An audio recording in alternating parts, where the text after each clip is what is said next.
여러분들은 삶을 살면서 내가 교회 다니고 내가 기독교 신자인 걸 좀 이야기를 하며 살아가나요?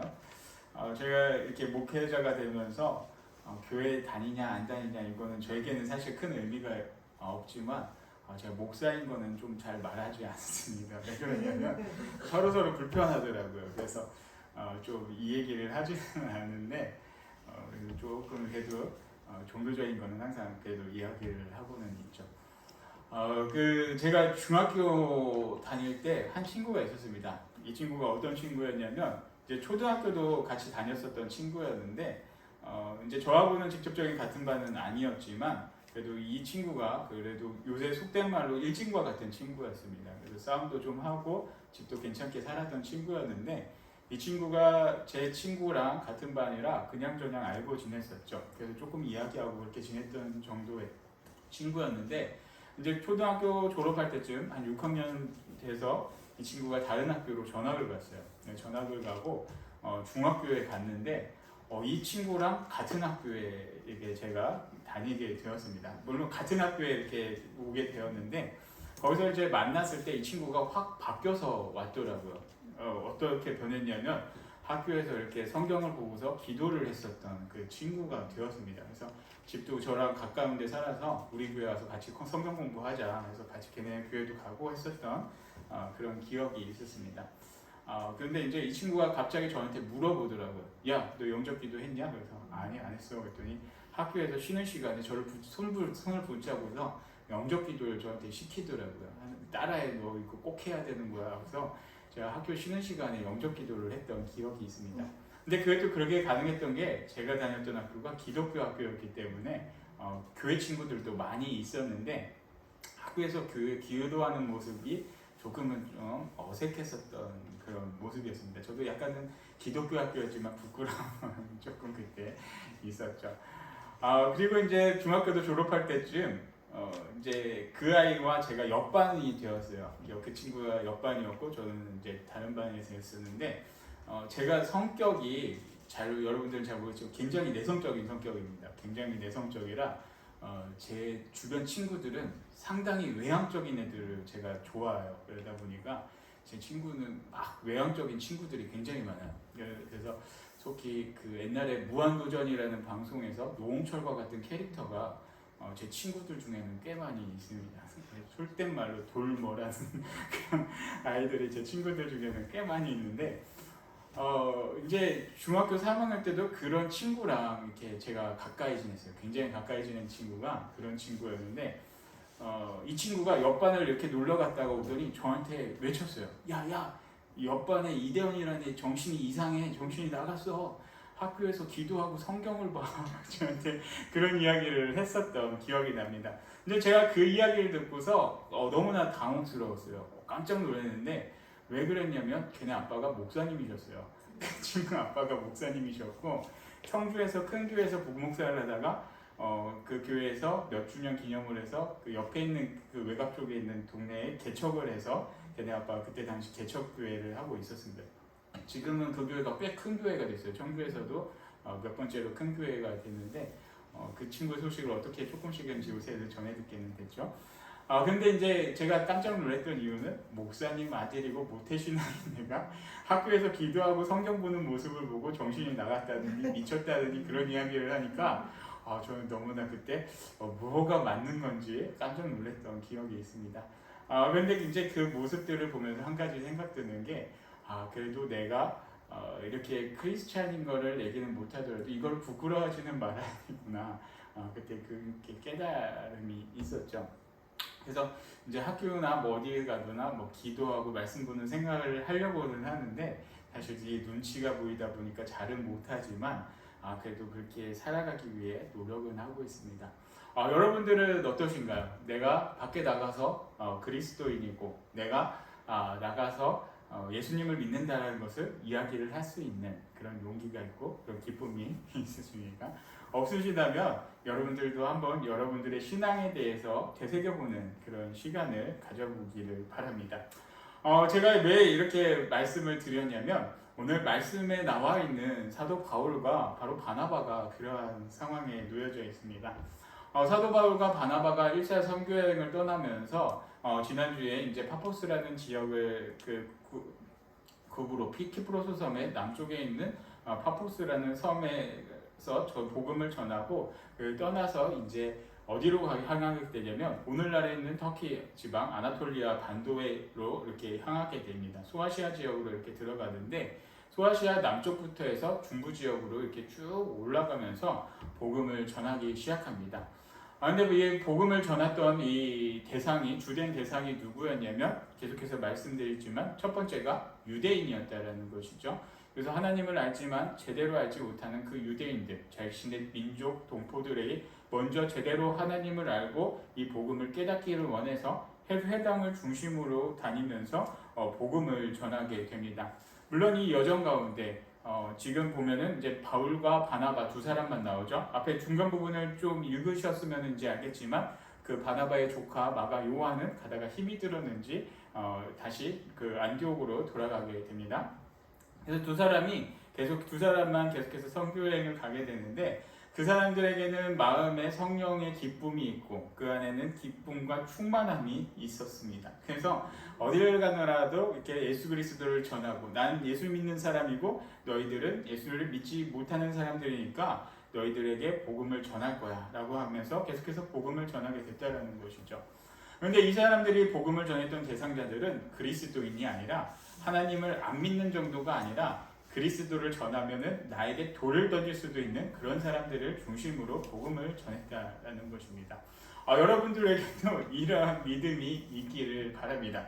근데 이렇게 복음을 전하면서 다니다가 어떤 일이 생기게 되냐면 그 회당에서 복음을 전하는데 많은 사람들이 이 복음을 듣고 회심한 것처럼 보이게 됩니다.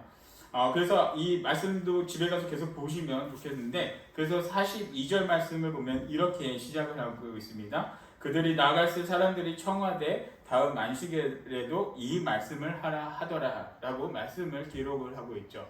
왜 이렇게 말씀을 하고 있냐면 이 유대인 회당에 모여서 안식일을 기념하며 모인 이 유대인 무리들이 이 바울과 바나바의 복음을 듣고 깨닫게 되었다는 것이죠. 그 가운데 은혜가 있어서 우리가 알던 하나님이 진짜 조금 잘못 알았구나. 정말 예수 그리스도가 참된 하나님이고 우리가 그분을 믿을 때 우리가 구원이 있겠구나 라고 깨달음을 얻었다는 것이죠. 그리고 깨달음을 얻게 됐으니 너무나도 이 은혜의 말씀을 사모해서 우리가 다음 주 안식일에도 이것에 올 테니 당신들이 그 복음을 계속해서 전해줘라 라는 의미가 여기에는 담겨져 있습니다. 너의 말을 반박하기 위해서 이들이 다음 주에 와라가 아니라 너의 말에 너무나도 감동이 됐으니까 다음 주에 와서도 이 말씀을 똑같이 전해달라는 의미가 여기에는 담겨져 있습니다. 그래서 다음 43절 말씀을 보면은 그러한 내용을 알 수 있는 게 이렇게 말씀하고 있습니다. 회당의 모임이 끝난 후에 유대인과 유대교에 입교한 경건한 사람들이 많이 바울과 바나바를 따르니 두 사도가 더불어 말하고 항상 하나님의 은혜 가운데 있으라 권하니라 라고 말씀을 하고 있죠. 이 유대인들 무리가 바나바와 바울의 이 말씀을 듣고 회심을 하고 깨달았기 때문에 이 가운데 기쁨이 있었다라는 것이죠. 그리고 그런 예수님의 제자가 된 이 사람들을 보고 바울과 바나바는 이렇게 말합니다. 너희 안에 예수의 은혜가 하나님의 은혜 가운데 거하라 라고 이렇게 말을 했다라는 것이죠. 그래서 이 사람들이 너무나도 은혜가 충만해서 너무나도 기쁨이 있어서 이 사람들에게 다음 주에도 청할 것을 요청을 했고 그리고 그 다음 안식일이 되었습니다. 이 안식일에 어떠한 사람들이 모이게 되었냐면 지난주에 받은 은혜에 감동이 돼가지고 정말로 온 동네 사람들이 다 이곳에 모였다라는 것이죠. 그러니까 그때 바울과 바나바의 심정이 어떻겠습니까? 처음에 한두 명밖에 없었던 이 회당에 바울과 바나바의 말씀을 듣고 감동되고 소문을 듣고 많은 사람이 다 모였으니 이 바울과 바나바의 생각으로는 이제 이곳에 복음을 전하고 그리스도인으로 만든 것은 어렵지 않겠다라고 분명히 생각을 할 수밖에 없다라는 것이죠. 그래서 44절 이렇게 말씀합니다. 그 다음 안식일에는 온 시민이 거의 다 하나님의 말씀을 듣고자 하여 모이니 다 모였다라는 것이죠. 저도 사실 이 신촌 지역에 오면서 그런 착각을 했습니다. 어떤 착각을 했냐면 제가 이제 대전에 있을 때 그 저기 그 목사님 담임 목사님께서 첫 담임 목회지를 나갔을 때 말씀을 이렇게 해주셨어요. 그분이 이제 부산인가 서울 용인 아니면 부산인데 저도 정확히는 기억이 나지 않는데 하여튼간 그게 중요한 게 아니라 그곳에 첫 담임 부임을 가게 됐습니다. 부산이었던 것 같아요. 부산으로 가게 됐는데 내가 가면은 그 교회가 부흥할 것 같고 많은 사람들이 모여들 것 같지? 라고 얘기를 한번 하시더라고요. 그거 다 착각이야. 부흥의 역사는 없고 내가 가도 똑같아. 겪어보니까 다 똑같아 라는 그런 말씀을 한번 해주셨어요. 저도 처음에 이 신촌에 오면은 첫 사역지고 하니까 나 가면은 이 신촌 1, 2, 3구 사람들이 그래도 다 오겠지라고 생각을 했는데 착각이었습니다. 첫 예배 한 명 오셨어요.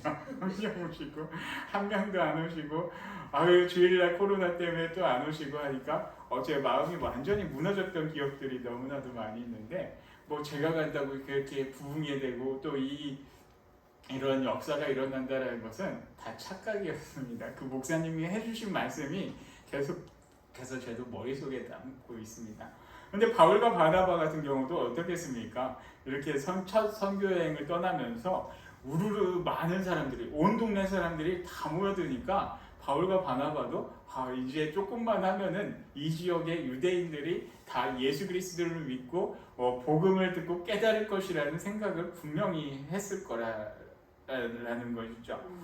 그런데 이들에게는 복병이 있었습니다. 그들의 생각처럼 그들의 마음처럼 이렇게 모든 것이 쉬운 일이 아니었다는 것이죠.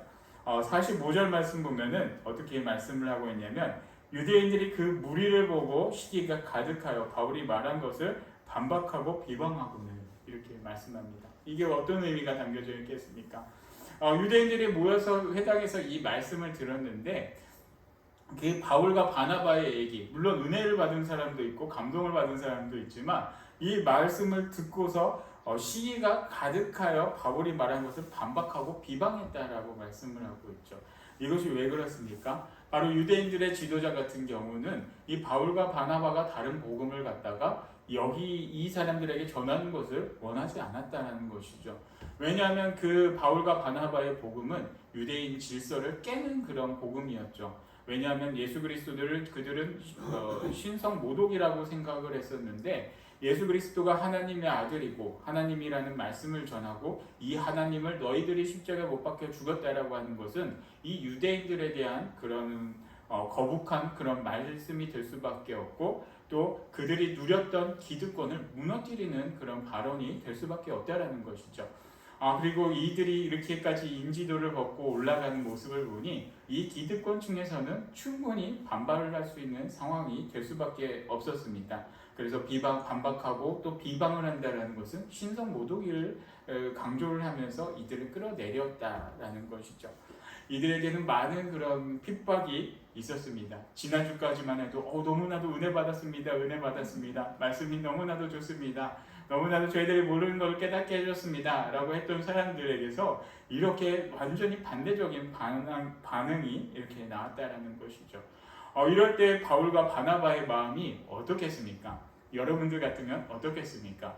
교회에서도 예수님 얘기를 잘 못하고 있는데 밖에 믿지 않는 사람들에게는 우리가 복음을 전할 일이기가 더 힘들죠. 그런데 그런 사람들에게 예수님을 전하다가 이렇게 거북한 반응이 나온다라고 할 때 계속해서 복음을 전할 수 있는 사람이 과연 얼마나 될 수 있겠습니까? 여러분들의 성령이 충만하면 가능합니다. 여러분들에게 그런 인생이 있길 바랍니다. 제가 이렇게 말씀드리면서도 제 옛날 생각이 이렇게 한번 났습니다. 말씀을 보면서 옛날 생각 중에 어떤 생각이 났냐면 저희가 이제 군대에 있을 때 저는 이라크라는 곳에 파병을 가게 됐었죠. 근데 제가 파병을 가면서 매일 그 저녁 시간만 되면 정신교육으로 받았던 것 중에 핵심적인 게 바로 그런 부분이에요. 너희들 종교적인 얘기하면 안 된다. 걔네들은 무슬림이기 때문에 종교 얘기를 하면 안 된다. 그 외에도 너무나도 많은 것들이 있었지만 이제 핵심적인 건 종교였어요. 종교였기 때문에 항상 종교에 대해서는 조심스럽게 이 사람들한테 다가갔었죠. 근데 어느 날 제가 파병을 갔다가 그 남부 나시리아라는 곳에서 이제 북부 아르빌로 가서 그곳에서 이제 경계 근무를 썼는데 저 한 명하고 그 쿠르드 군인 한 명하고 단둘이 이제 근무를 서게 됐습니다. 이제 그곳에서 근무를 설 때는 실탄을 장전을 하고서 했었죠. 저도 K2라는 소총에다가 실탄 25발을 넣고 장전을 하고서 이제 근무를 썼고, 그 사람은 이제 무슬림 국가니까 AK 소총에다가 장전을 하고서 같이 이렇게 경계 근무를 한번 선 적이 있었습니다. 근데 이 사람들 영어도 서로 불편하고, 그 사람들은 아랍어를 쓰는 사람이고 나는 한국말을 쓰는 사람이고, 되지도 않은 영어를 얼마나 이렇게 의사소통을 하겠습니까? 그래서 말도 안 되는 거 뭐 그 사람 얘기했던 게 기억나는 게, 뭐 서로 친분이 있던 것도 아니고 뭐 전갈 얘기하고, 한국 전갈은 뭐 독이 있냐 없냐 그래서 한국에는 전갈이 없다 제가 얘기 좀 해줬지만 막 전갈 얘기하고, 거기 이제 땅 파면 전갈, 거미 이런 게 너무 많거든요. 그게 우리 자는데도 전갈 나오고 거미 나오고 막 그랬는데, 거미가 우리가 생각한 거미가 아니에요. 거미가 쥐만 해요. 쥐만 해. 그러니까 낙타거미라고 치면 나올 텐데, 이게 쥐도 뜯어먹고 낙타를 뜯어먹는 거미입니다. 그래서 거의 육식성이 강한 거미인데, 이런 게 땅만 파면 이게 다 나와 있어요. 땅 속에 있어요. 물론 한국군이 가서 놀 게 없으니까 그거 다 잡아가지고 둘이 싸움 붙이고 뭐 하다 보니까 한 일주일 만에 다 전멸을 시키기는 했어요. 다 전멸을 시켰는데, 이제 이 사람이랑 뭐 그런 얘기하고 저런 얘기하고 서로 할 말이 없잖아요. 갑자기 이 사람이 저한테 Are you Christian? 이런 질문을 하는 거예요. 죽었다 깨어나도 이 사람들한테 종교 얘기는 내가 안 하려고 했었는데, 갑자기 뜬금없이 이 질문을 들으니까 머릿속에 오만 가지 생각이 그냥 확 들어갔습니다. 막 뭐라고 대답해야 되나. 짧은 순간에 정말 만감이 교차하는 그런 생각이 확 들었어요. 그리고서 물론 잠깐 한 2, 3초 고민을 했지만 예스라고 이렇게 제가 대답을 했죠. 그리고 이제 제가 했던 게 제 총에 방아쇠를 꽉 잡았던 장전을 하고 살짝 잡았던 그런 경험이 있습니다. 그리고서 남은 경계 근무 시간에 그 사람하고 말 한마디도 안 하고 계속 눈빛만 쳐다보고 이렇게 근무를 섰던 그런 기억이 있습니다. 그런데 그러면서 이제 제가 계속 말씀드리는 게 뭐냐면, 그 다음부터는 뭐 계속 물어보면 대답은 해줘요. 근데 제가 제 일부러 제가 어디를 가더라도 저는 그리스도인입니다, 목회자입니다 이런 얘기는 일부러는 안 하지만 물어보면 대답은 합니다. 전 목사입니다. 저는 기독교인입니다. 이 얘기는 하지만 제가 쉽게 먼저 얘기는 하지는 않죠. 근데 이제 그러한 상황 속에서도 대답을 해서 뿌듯하긴 했지만 제 자신이 약간은 조금 고민했다라는 게 부끄럽다라는 생각은 좀 들었습니다. 근데 오늘 말씀을 보면은 바울과 바나바가 어떤 상황이었냐면, 그런 무슬림과 같은 그런 사람들에게도 이 복음을 전했다라는 것이죠. 이 무슬림보다도 어쩌면 유대인들이 더 심한 그런 박해자들의 위치에 서 있었는데도 이 바울과 바나바는 그들에게 담대하게 복음을 전했습니다. 예수 그리스도를 믿어야 되고, 이들이 죽인 하나님이 예수님이 참 하나님이다라는 것을 계속해서 복음을 전했다라는 것이죠. 그런데 이들에게 많은 핍박과 박해가 이 가운데 있었습니다. 그래도 그들이 했던 것은 어떤 것이냐면, 그런 말씀에 그런 그들의 박해와 핍박에 기가 죽은 것이 아니라, 그들의 박해로 인해서 그들이 복음을 전하는 것을 멈춘 것이 아니라 그들은 계속해서 담대하게 말씀을 전했습니다. 그래서 46절 말씀은 이렇게 말씀합니다. 바울과 바나바가 담대히 말하여 않았기 때문에 나는 이 복음을 다른 사람들에게 전할 거야 라는 것을 분명히 밝히고 있습니다. 그런데 이들에게는 그 어떤 기가 죽은 것도 아니고, 이들에게는 위축된 그런 것이 전혀 없었습니다. 그들에게는 계속해서 담대함이 그 가운데 있었습니다. 이들이 이렇게 담대하게 계속해서 이런 환경 속에서도 복음을 전할 수 있었던 이유가 무엇이겠습니까? 이들은 바로 기도와 말씀을 통해 하나님께서 이들에게 원하시는 뜻이 무엇인지 분명히 알고 있었습니다. 그래서 첫 번째는 유대인에게 복음을 전해야겠다라는 그런 마음가짐에 유대인들에게 복음을 전했지만, 이 사도 바울에게도 분명히 하나님께서 전할 뜻하는 것이 있었고, 그 뜻을 바울이 알았기 때문에 47절에서 이렇게 말씀합니다. 주께서 이같이 우리에게 명하시되 내가 너를 이방의 빛으로 삼아 너를 땅 끝까지 구원하게 하리라 하셨느니라 하니, 바로 이방인들을 위해 이 바울과 바나바를 따로 하나님께서 선택하셨다라는 것을 이 바울과 바나바는 그 전부터 알고 있었다라는 것이죠. 말씀과 기도를 통해서 하나님의 뜻을 깨닫고, 그리고 이런 것을, 그리고 이 바울이 얼마나 박해를 받고 그 길의 여정이 쉽지 않았던 것을 바울은 분명히 알고 있었기 때문에 이러한 상황 속에서도 담대하게 계속해서 복음을 전할 수 있었다라는 것입니다. 그래서 그들에게는 어떤 박해를 전하더라도 그들에게는 위축됨이 없이 계속해서 이 말씀을 전하였다라는 것입니다. 그리고 이곳에서 복음을 전하고 말씀을 전하는 것이 완전히 실패한 것처럼 느껴질 수밖에 없습니다. 왜? 바로 이들은 복음을 전하다가 우리 바울 선생님, 우리 바나바 선생님 너무나 감동을 받았습니다. 은혜 받았습니다. 이런 말씀을 계속해서 들었던 것이 아니라 이 지역에서 쫓겨나는 일을 겪게 됐다는 것이죠. 유대인들에 의해서 이제 너희들은 여기서 있지 마. 너희들은 여기서 나가. 너희들은 여기서 더 이상 말씀을 전하면 안 되라는 그런 압박 속에 이들은 추방될 수밖에 없는 그런 상황에 놓여져 있었습니다. 세상적인 사람들이 볼 때는 완전히 실패한 모습으로 보이겠지만 이 가운데도 분명히 하나님의 뜻이 담겨져 있습니다. 이곳에서도 이방인들이 듣고 기뻐하며 하나님의 말씀을 찬송하였다라고 분명히 말씀합니다. 48절, 이방인들이 듣고 기뻐하며 하나님의 말씀을 찬송하여 영생을 주시기로 작정된 자는 다 믿더라. 하나님께서 선택된 자, 하나님께서 미리 정하신 자, 그런 이방인들은 이 가운데 바울과 바나바가 쫓겨나고 추방이 되는 상황 속에 있었지만 그들에게는 이 복음이 들려지고 그에게 예수 그리스도의 평안과 은혜가 이 가운데 있었다라는 것이죠. 그리고 이들이 옮겨서, 그리고 계속해서 이방인들에게 회당을 중심으로 복음을 전하지만 이 가운데 이 복음을 들은 이방인들이 계속해서 회심을 하고 하나님께로 돌아오는 그 역사가 이 바울과 바나바를 통해 있었다라는 것입니다. 그래서 이 바울과 바나바는 그 어떠한 박해 속에, 그 어떠한 핍박 속에서도 주눅들지 않고 계속해서 담대하게 복음을 전하였다라는 것이죠. 그래서 이들의 모습을 보면 어떻게 기록을 하고 있습니까? 51절 말씀부터 보겠습니다.